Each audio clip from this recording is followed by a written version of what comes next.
You might have noticed there was a bit of a gap between my last two videos, the single biggest gap in the entire history of this channel, in fact. And there are a few reasons for that. Between moving and flying to the Anime Awards and back, it's just been a super busy, stressful month. But also, I recently made the mistake of starting One Piece, the manga specifically, and we all know how that goes. Look, guys, I didn't want the One Piece fans to be right, but the One Piece fans were right. This series is so good, and like everyone who starts One Piece, I now want to do nothing but talk about it all the time. I'm not gonna do that. There are a lot of other great anime that are equally worth talking about, probably, and I don't want to forget about them, but as a compromise, as I work my way through this massive story, I am definitely going to be talking about it a lot. And today, I'd like to kick that off by explaining why I think the series' character designs, from what I've read up to the Reverse Mountain arc, are the best. Like, maybe out of anything ever.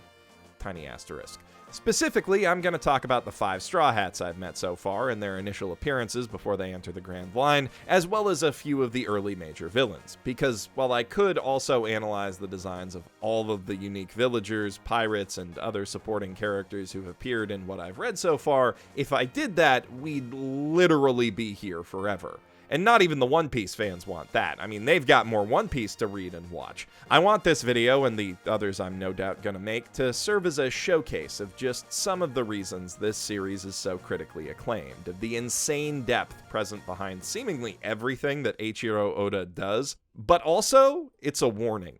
An example of what this series does to people. It's too late for me now. I already feel myself becoming one of them. But maybe I can help inoculate some of you against it, just a little, by preparing you for how good some parts of it are, before I inevitably become incapable of saying any sentence that's not a direct recommendation to watch or read it, and maybe, just maybe if I do that, when you inevitably start reading it because I'm just that charismatic and convincing, one of you might not be totally blown away by everything that's great about it all at once, and you might be able to retain just enough of your sanity to help the rest of us. Please, it's our only hope. Anyway, character designs. But first, this video is sponsored by Audible. It can be hard to find time to read in our busy modern corporate dystopia, but with Audible's space-age, hands-free audiobook technology, you can take in your favorite stories on commutes, at the gym, while playing video games, or while unpacking your house and building furniture, as I've been doing lately. Visit audible.com/basement or text basement to 500-500 to get listening today, or stick around to the end of the video to hear more. When talking about One Piece's character designs, it's impossible to avoid discussing the series' distinct, some might say cartoony, art style, because the two are inextricably intertwined. Where the apparent majority of anime and manga aim for the same rough aesthetic target of characters with realistic proportions, simplified features, and exaggerated eyes and mouths to maximize their overall expressiveness, One Piece kinda just does its own thing.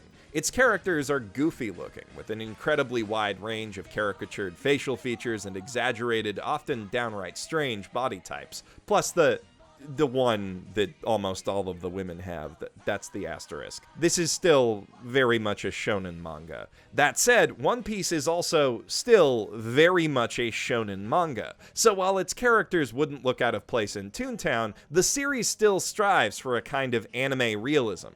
It's not just that this is how Eichiro Oda happens to draw his characters, this is what their bodies actually look like. These strange bodies are treated and framed like solid objects with meat and bones in them, not lines on a page. And the laws of physics affect them like they would objects of that shape and size in the real world. And this means that despite how doofy the characters can look, when things get serious, it feels real, and when fists start flying, they carry exactly as much weight behind them as the fists of the coolest looking shonen protagonist you can name.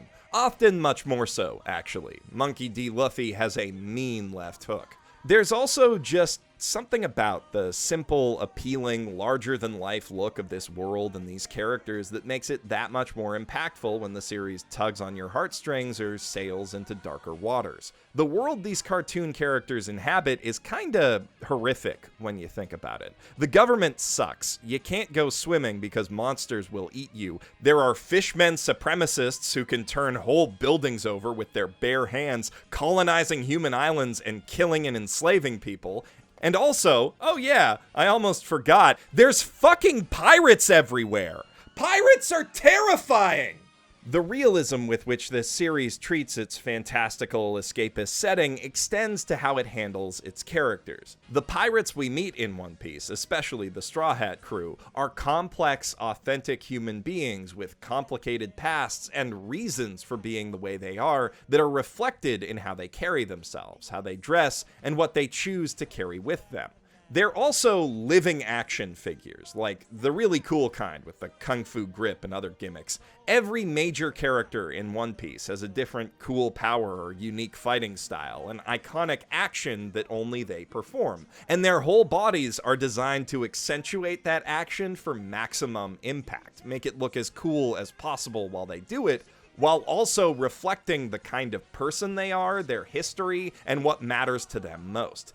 Take Axe-Hand Morgan, for example. I'll give you non-viewers exactly 1 second to guess how he fights.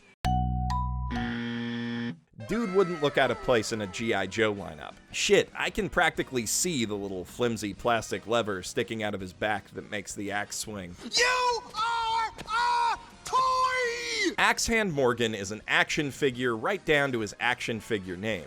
But Axe-Hand Morgan is also a believable authoritarian douchebag so high on toxic masculinity and desperate to project a cool, tough guy image that on top of the usual obsessive bodybuilding nonsense that guys like that often take part in, he replaced his entire dominant hand with a fucking battle axe, and also grafted a metal cigar holder to his face in order to hide his butt chin, which he's super embarrassed about, and that's probably part of why he hates his son.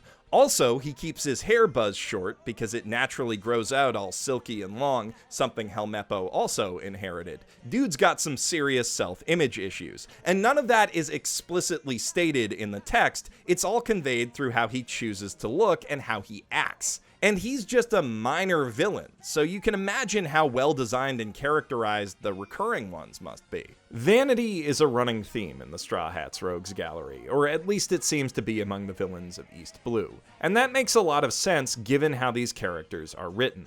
All of them have some deep-seated insecurity that drives them to pursue power and do violence in order to validate themselves. And this manifests in their designs in a variety of ways. You can look at Buggy the Clown and simply see yet another scary clown bad guy with knives, and he is that, but he's also, once again, a human being. One who had the misfortune to grow up around a bunch of tough, mean pirates with a naturally big, round, red nose. Buggy has been driven his entire life to prove that he's not just some clown, or at least acquire enough power to make those who say he is shut the fuck up. And he tries to own the whole clown pirate thing by painting his face with a cool skull and crossbones to prove it doesn't really bother him, but also he'll murder you just for mentioning it, or even just for sounding like maybe you did. Most of that comes across in just one manga panel when Buggy is first introduced. The lazy swagger with which he slouches in his captain's chair, bare arm and simple t-shirt hanging out of his unnecessarily fancy fur coat, paints a perfect picture of who he is. A common thug with a nasal Napoleon complex, dressing up in the fineries of a pirate captain because that's what he thinks respect is. Oh, and speaking of the shirt, and also his socks, notice how the stripes around his limbs resemble the clean cuts made when he separates his body parts using the power of the Chop Chop fruit. You know, now that I'm looking at them side by side, the simplified, colorful look of the anime really detracts from how menacing and unhinged Oda manages to make Buggy look in the manga. It's definitely a poor adaptation in that regard. Speaking of the manga, reading it also means you get to enjoy the wonderful SBS Q&A sections that come after some chapters, where Oda answers important questions about the One Piece universe, such as, does Buggy's power work on his penis? And does Luffy's power work on his penis? The answer to both of those questions is yes. Anyway, this video would, again, take forever if I ran through all of the bit characters, but before I move on, I just want to say that I love the way Oda themes his villainous pirate crews. As Buggy is a clown, it only makes sense that he would have a circus-themed crew, and Oda has a lot of fun figuring out how to translate the various roles of a circus troupe to a shonen battle pirate context. It is just so neat seeing an anime pirate lion tamer or a knife-juggling acrobat who fights on a unicycle, and I love that the random crew members look like a sideshow. The Buggy pirates are just really fun characters. So are the Black Cat pirates, for that matter. Sham and Butchie both look super goofy and adorable while feeling believably menacing as a Voldo-esque twisty claw weirdo and big thick wrestling boy, respectively. Butchie somehow manages to be exactly 50% pirate and 50% heavyweight champ. It's remarkable. And Django mixes things up while still feeling at home among all the cats with his Egyptian look. Then, of course, there's Captain Kuro's design, which is just awesome. Dude wears 10 katanas on his fingers all the time like it ain't no thing. That's close to the coolest interpretation of the whole cat claw glove weapon idea I've ever seen. And the rest of his design is equally solid. To emphasize the humiliation he feels dressing up as a butler for his grand scheme, his uniform just has 2 big old golden poops on it.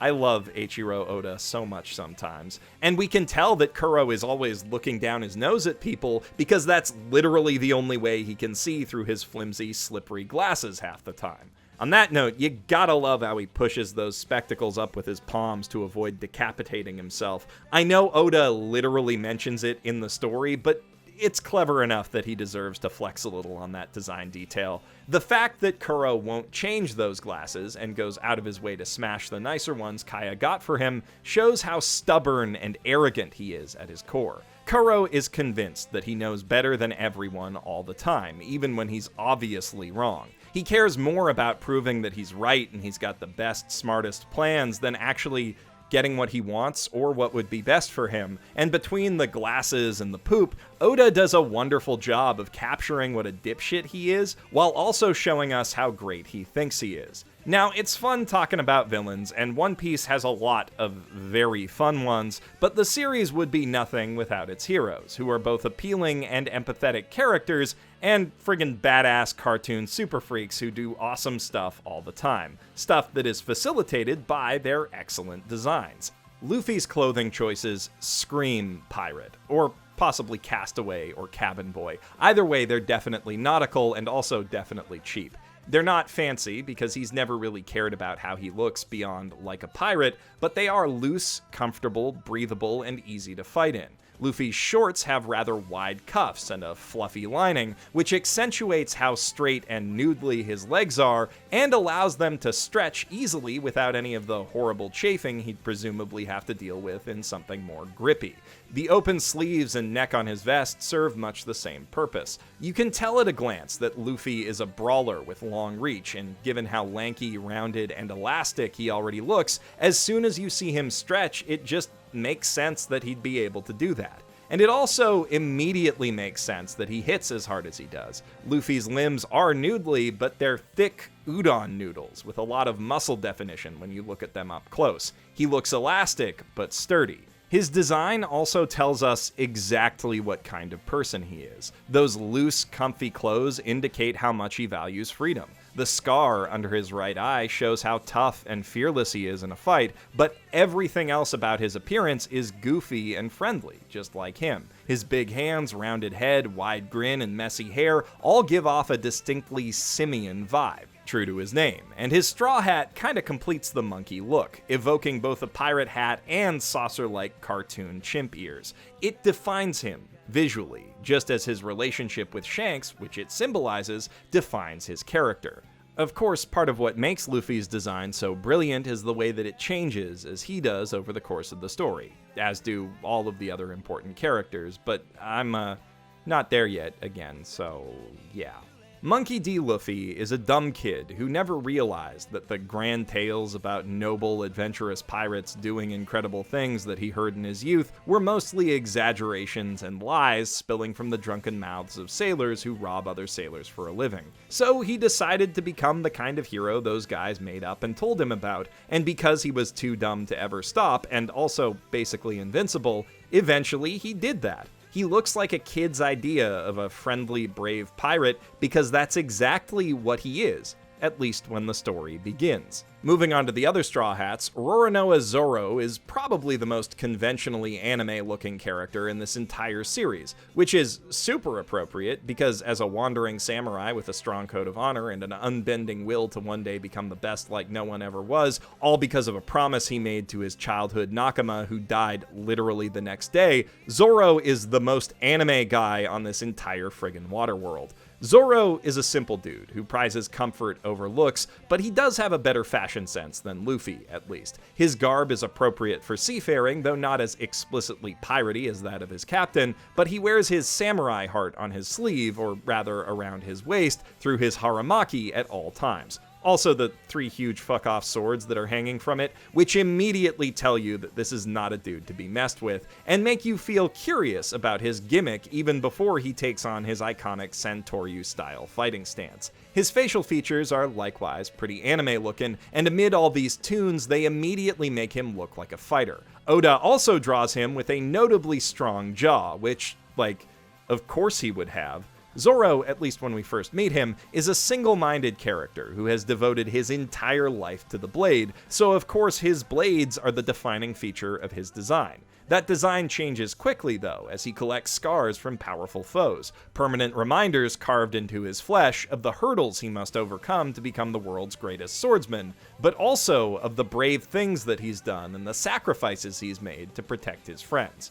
Speaking of those friends, Nami wears, quite intentionally, very unassuming generic clothing when we first meet her. A simple, nondescript, but showy striped t-shirt with sleeves just long enough to cover her arlong tat. Nami is a thief, and in her line of work, it pays to give as little away about yourself as possible, and if you can, get people to let their guard down around you, so she plays the part of a normal, friendly, kinda cute girl. Despite her profession and proclivity for lying, Nami is a sentimental and caring person at heart, who will do anything for the sake of her friends and family. And the tattoo she gets to replace the brand of her enslavement gives her a permanent symbolic connection to her adopted mother and father wherever she goes in the world. And that's about as much as I can say about her design right now, sadly. Nami is a really wonderful, complex character from a writing perspective, but unfortunately, not as much of that's apparent in her design as it is with her male contemporaries. Her outfit is in constant flux, seemingly for the sake of fashion and fan service first and foremost, and her facial features have clearly been drawn to make her look pretty before they convey anything about her personality.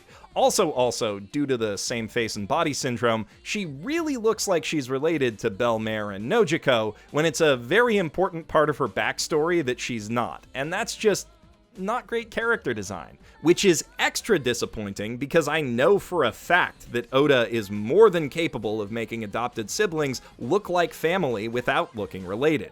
Don't get me wrong, I think Nami's cute as a button, and I personally appreciate the fan service. Her design just isn't as strong as that of the other major characters so far. And given that she's maybe my favorite character in the main cast right now, I really think she deserves better. I've already mentioned Usopp's long nose, which immediately identifies him as a liar, and that fits him perfectly because, like his nose, his lies are really obvious to everyone around him all the time, which is what makes him likable instead of coming off as a duplicitous sleazeball.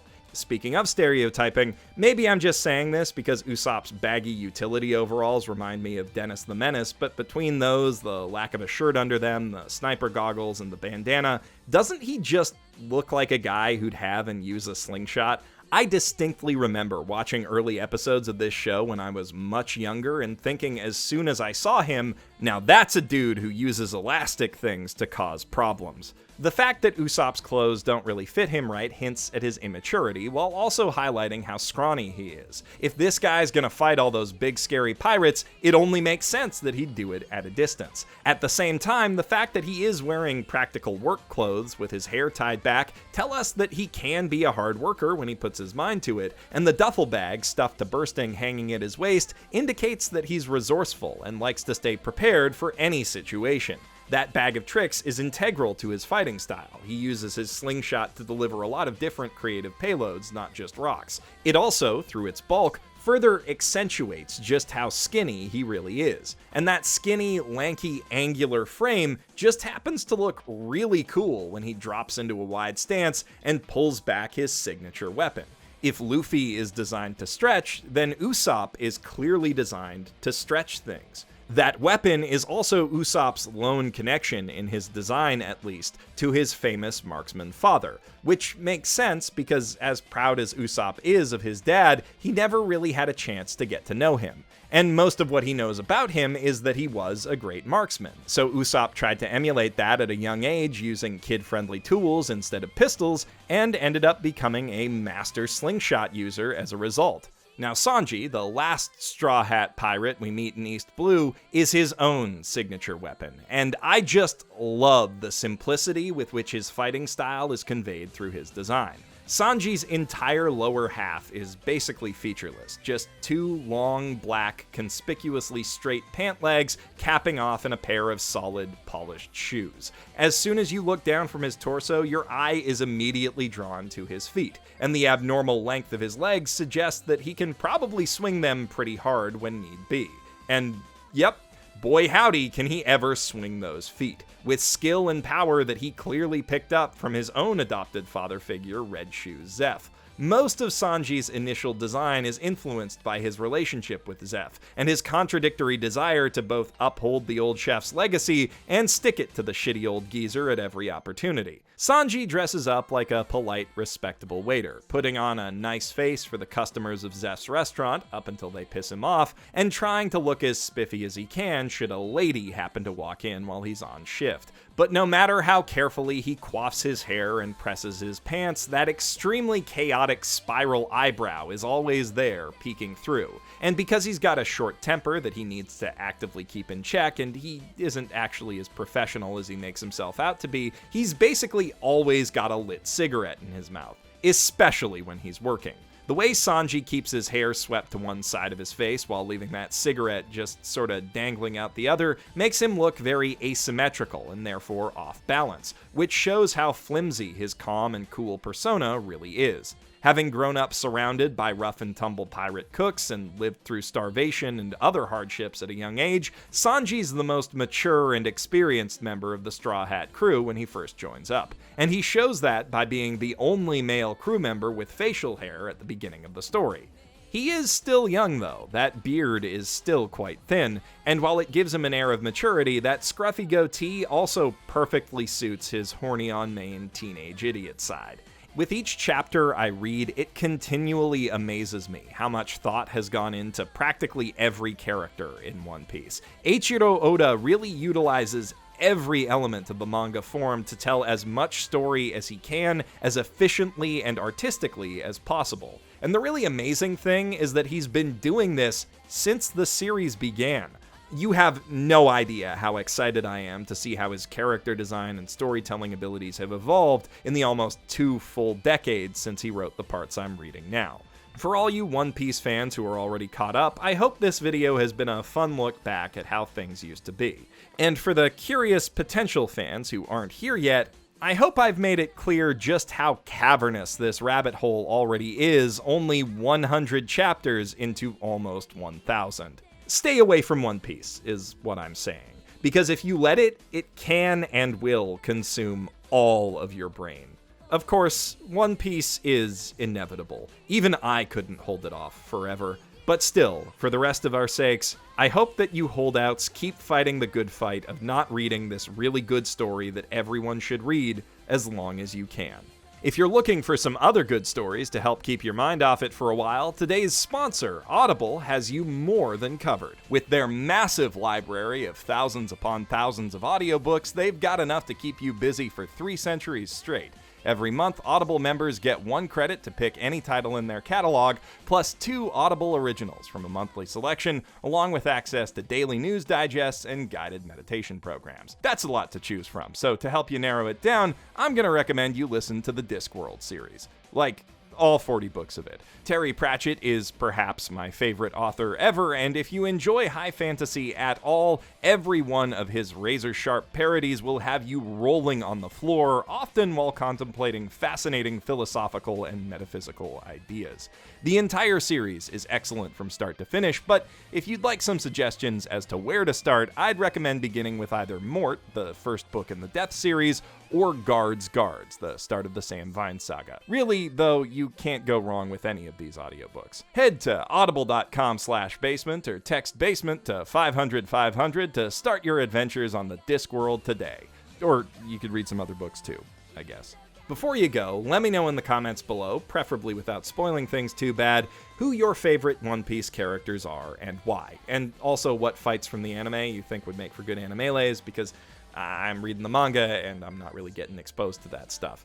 And if you'd like to stick around on YouTube a little longer, consider checking out my breakdown of what exactly is so great about My Hero Academia, or my recent analysis of the fake game design seen in Bofuri and Infinite Dendrogram. I'm Geoff Thew, professional shitbag, signing out from my mother's basement.